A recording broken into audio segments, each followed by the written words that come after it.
ஓம் சாந்தி. B K. Surajbhai அவர்களின் தாரணை வகுப்பு. மார்ச் 3, 2024. குழந்தைகளாகிய நாம் அனைவரையும் மிகுந்த சக்தி வாய்ந்தவர்களாக ஆக்குவதற்காக பாபா வந்திருக்கின்றார். எந்தளவிற்கு சக்தி வாய்ந்தவர்கள் என்றால், வாழ்க்கையின் ஒவ்வொரு சோதனையையும் ஒவ்வொரு சவாலையும் கடந்து சென்றபடி நமது குறிக்கோளை அடையும் அளவிற்கு நமக்கு சக்திகளை வழங்குகிறார். பாருங்கள், இவ்வுலகில் யாரெல்லாம் மிக உயர்ந்த நிலையை அடைந்திருக்கிறார்களோ அவர்கள் அவசியம் தடைகளையும் பிரச்சனைகளையும் எதிர்கொண்டிருக்கிறார்கள். பிரச்சனைகளையும் தடைகளையும் கடக்காமல் யாரும் மிக உயர்ந்தவராக ஆக முடியாது. ஒருவர் எவரெஸ்ட் சிகரத்தை நோக்கி நான் இதனை தொட்டே ஆக வேண்டும் என்று பார்த்து கொண்டிருக்கிறார். அப்போதே அவர் சோதனைகளையும் சவால்களையும் அழைக்கிறார் என்றே பொருளாகும். பனிப்புயல்கள், சறுக்கி விழும் ஆபத்துகள், மரண பயம், ஆக்சிஜன் கிடைக்காமல் போவது, நோய்கள், தண்ணீர் கிடைக்காமல் போவது, இப்படிப்பட்ட அனைத்து சவால்களையும் அவர் ஏற்றுக்கொள்கிறார். அப்போதே அவர் அவற்றை அழைக்கிறார் என்றே பொருளாகும். எனவே அவருக்குள் சக்தி வந்து விடுகிறது. ஒருவேளை அவர் மிகுந்த பனிப்புயல்கள் வீசுமே, எத்தனை உயரமாக இருக்கிறது, என்னால் முடியாது என்று நினைப்பாரானால் அவரது அனைத்து சக்திகளும் அங்கேயே முடிந்து போகின்றன. நாமும் பாபாவுடையவர்களாக ஆகிவிட்டோம். சத்தியமான பாதையில் நடக்க துவங்கிவிட்டோம். தூய்மை தன்மையின் பாதையினை தேர்ந்தெடுத்திருக்கிறோம். யோகத்தில் நிலைத்திருப்பதற்கான எண்ணம் வைத்திருக்கிறோம். இது ஒரு தனிப்பட்ட பாதை, உலகிடமிருந்து வேறுபட்ட பாதை. உலகத்தவர் அவசியம் இதற்கு எதிர்ப்பு தெரிவிப்பார்கள். பாபாவின் பாதையில் நடக்க துவங்கிவிட்டோம் என்றாலே சோதனைகளையும் சவால்களையும் நாம் அழைத்திருக்கிறோம் என்றே பொருளாகும். நம்மை சுற்றி இருப்பவர்கள் எதிர்ப்பு தெரிவிப்பார்கள். தூய்மை தன்மையினை கடைபிடிப்பதற்காக போராட்டம் செய்ய வேண்டியிருக்கும். நமது சம்ஸ்காரங்களே வந்து நம்மை எதிர்கொள்ளும்.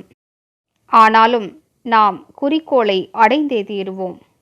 நமக்கு கிடைக்கவில்லை என்றால் வேறு யாருக்கு தான் கிடைக்கும்? சுயம் பகவான் நம்மோடு இருக்கிறார். நம் முன்னிலையில் வந்து கொண்டிருக்கக்கூடிய காட்சிகள் அனைத்தும் கடந்து சென்றுவிடும். இவை நம்மை உறுதியாக்கவே வந்திருக்கின்றன. நமக்கு நன்மை புரிவதற்காகவே வந்திருக்கின்றன. நானோ வெற்றி ரத்தினமாவேன். எனது வெற்றி நிச்சயிக்கப்பட்டதாகும். ஒவ்வொரு கல்பமும் நான் வெற்றி அடைந்திருக்கிறேன். ஆயிரக்கணக்கான முறைகள், லட்சக்கணக்கான முறைகள், கோடிக்கணக்கான முறைகள், எண்ணிலடங்கா முறைகள் நான் வெற்றி அடைந்திருக்கிறேன் என்பதை யோசித்து பாருங்கள். இவ்வாறு சிந்திப்போமானால் வெற்றி நமக்கு சுலபமானதாக ஆகிவிடும். என்னால் வெற்றி பெற இயலாது. கடந்த முறையும் நான் தோல்வியடைந்தேன். இந்த முறையும் அவ்வாறுதான் நடக்கப் போகிறது என்று ஒருவர் நினைப்பாரானால் அவர் யுத்தத்திற்கு முன்னரே தோல்வியடைந்து விட்டார் என்று பொருளாகும். எனவே நமது உள்ளார்ந்த சக்திகளை விழிப்படைந்த நிலையில் வைத்துக் கொள்வோம். எனக்கே அவசியம் வெற்றி கிடைக்கும் என்ற முழு நம்பிக்கை வைப்போம். வரக்கூடிய தடைகளையும் பிரச்சனைகளையும் பெரிதாக எடுத்துக்கொள்ள வேண்டாம். ஒரு விஷயத்தை நாம் மறக்கக்கூடாது. இது கலியுகத்தின் கடைசி நேரமாகும். அனைத்து ஆத்மாக்களும் தத்தமது கணக்கு வழக்குகளை முடிக்க வேண்டிய தருணம். நமக்கு பிரியமானவர்களாக கூட இருக்கலாம். ஆனால் அவர்களும் தத்தமது கணக்கு வழக்குகளை முடித்தாக வேண்டும்.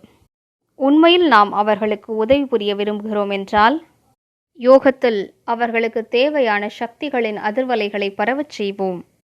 யோகத்தின் சக்தியினை அதிகப்படுத்துவோம். அதன் மூலம் சுயத்தின் பாவங்களை மட்டுமல்ல, பிறரது பாவங்களையும் எரிக்க முடிய வேண்டும். இதுவே யோகத்தின் சக்தியாகும்.